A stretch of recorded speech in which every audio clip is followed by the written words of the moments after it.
Hi everybody, this is David at Everlasting Media. Today I want to show you how to make this simple twisted vase. I'm going to go over the mirror modifier. I'm also going to go over a few modifiers we've covered in previous tutorials. Just bear in mind that you can't use a solidify modifier and a wire mesh modifier and it look like this. You're going to have to use one or the other.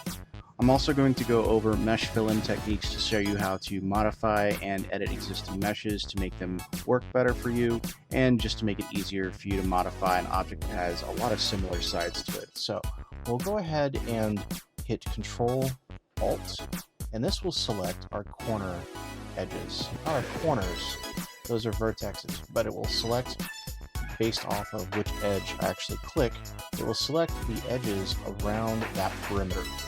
Right? So you have all four this direction, all four that direction, or all four that direction in our cube. And then we can hit Control V and bevel them. So now we have an 8-sided shape. So this is not exactly what we had before, but close enough.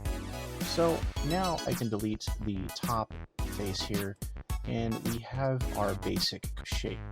Now if I wanted to, I could always subdivide, create a nice little cup.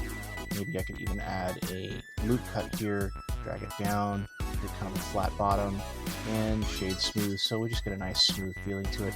Now we have our general pencil cup shape. But let's say that we want to make some modifications and have it applied to all four sides without having to select all of those corners. Well, we can do that. So instead of having to select a bunch of times, with a little bit of cleanup, we can go in edit mode. And the reason I'm doing that here and not doing it in the other project that I have loaded, instead of doing it there, I'm doing it here because it's just a little bit easier to work on a simplified mesh without a whole bunch of objects in the scene. It also just adds clarity. So now we have our 8-sided loop cut selected here, our edge loop, and we can go ahead and hit Control F and grid fill. Now it's going to default to this star pattern, this 4-way stop sign that we've got here, and you know what, for our purposes that's going to do just fine. So we'll go ahead and allow that, and then what we want to do now is we want to create edge loops. So because the bottom pattern is that star pattern instead of being a rectangle quad shaped pattern like we showed you in the previous tutorial with the bottom, it's going to create loop cuts in the wrong places. This isn't going to work. So what we can do here instead is we can go ahead and create our loop cuts in the wrong place, but it would kind of defeat the purpose of this tutorial. So what we can do now is we can delete some of these faces.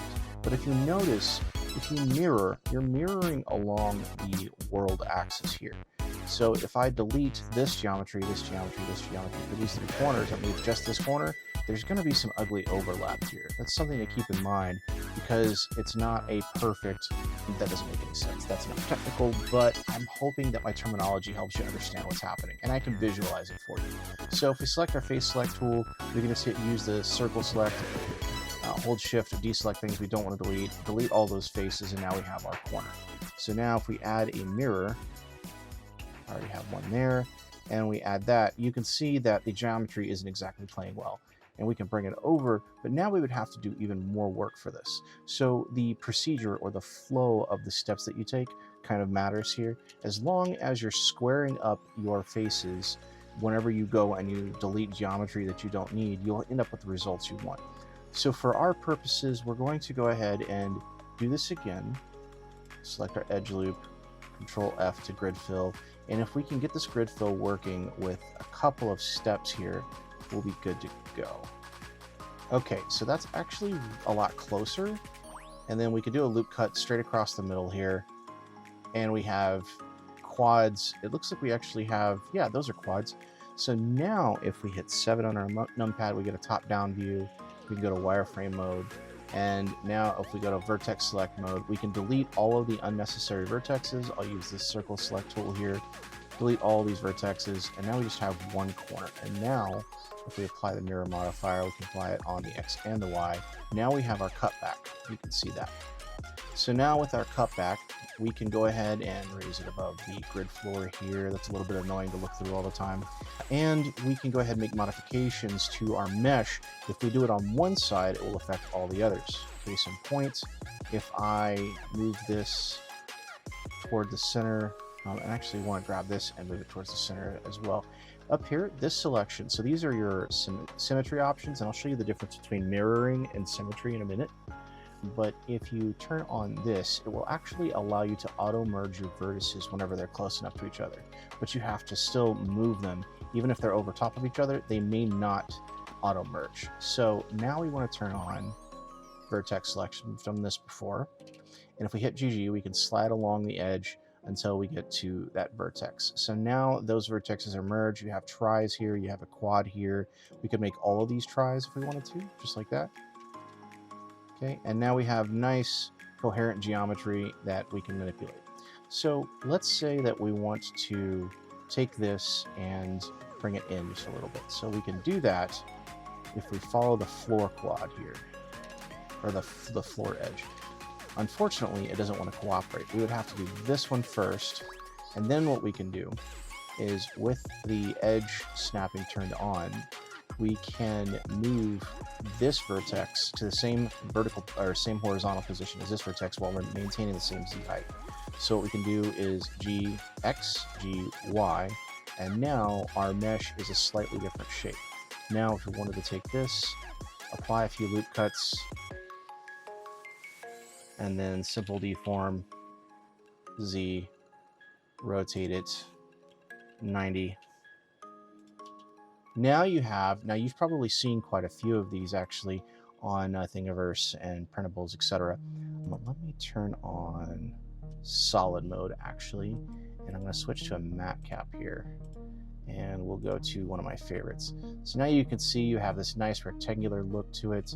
If you wanted to make this a wire mesh, you can totally do that. I didn't mean to add a material. I don't know why I clicked that. Here we go, wire mesh, wireframe. There we go. So now it's a wireframe, and then if you wanted to smooth this out, you can control 1. Oops. Your cursor, it depends on where you put it. So if you use a shortcut, it will apply a shortcut for that region in Blender and not just anywhere. So shade it smooth, control 1, and now we have this really interesting spiral wire mesh look. Now if you notice, the bottom doesn't exactly look great. We can fix that. It's very simple to fix that. All we have to do is delete this vertex, and then all we have to do from here is go to wireframe mode so we can see what we're doing. Select this. Now this is tricky, but you can extrude vertexes. I know typically when you think of extrusion, you think of face extrusion like this, right? But you also know you can extrude edges. You can extrude vertexes. If we turn on our vertex snapping and we extrude a vertex, we can extrude it along the x-axis until it meets this vertex in the same space. So we come down here, and then all we do is stop the extrusion, hit G, X, and then hover over that vertex, and then we can hit E. And if it actually snaps and does what it's supposed to do, it'll auto combine.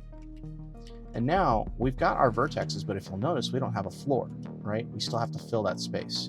So if we Alt and click, it won't do a full loop because it doesn't make an actual edge loop or an actual round shape. So sometimes it struggles with that. And then we can convert this into quads simply by selecting these two and hitting J, and it will split that face.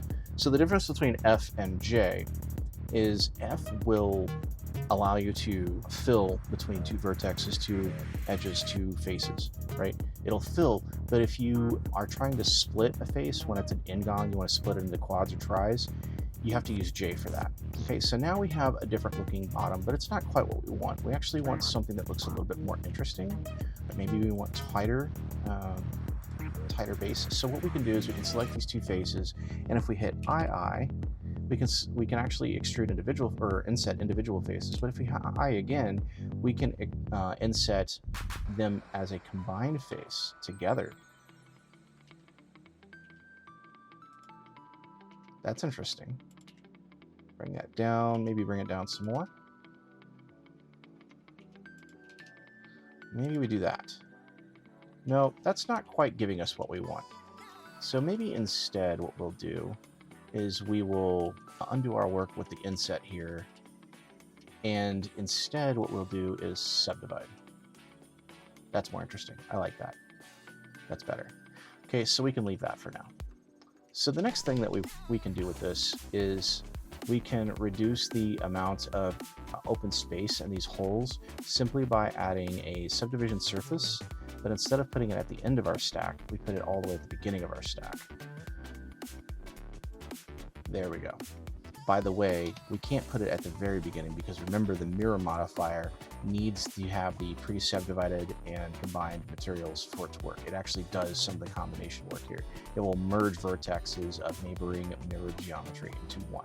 But now we have a nice coherent spiral pattern with our wire mesh look. Now we've covered this before. Now, what if we don't want that? What if we want to let's just get rid of the subdivision, simple deform, wireframe, and the subdivision. We can leave the mirror on for now. And let's say we want to get rid of these edges or these faces. We want to see what it'll look like. Thank you, Adobe, for letting me know. We can go ahead and delete these faces. You know what? I decided I actually want those back, but I've done too many steps.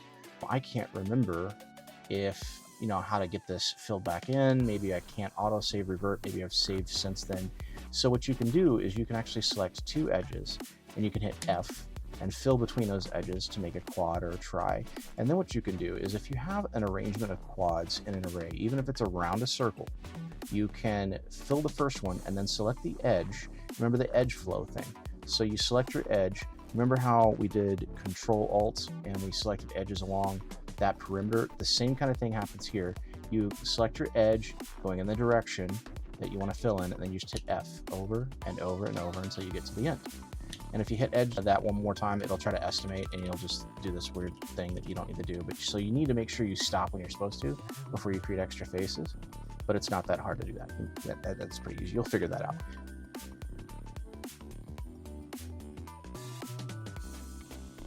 Okay, guys, thanks so much for watching. This has been David at Everlasting Media. Please let me know if there's anything I can do to improve my content. If you like my content, please like and subscribe. Hit the notification bell to be notified when new content drops. If you don't like my content, please let me know why in the comments. I'd love to know what's going on. If there's anything I can do to improve, I accept all forms of criticism. You can't hurt my feelings. You can only hurt my time. Again, this has been David at Everlasting Media, and I hope you guys have a wonderful time. Take care.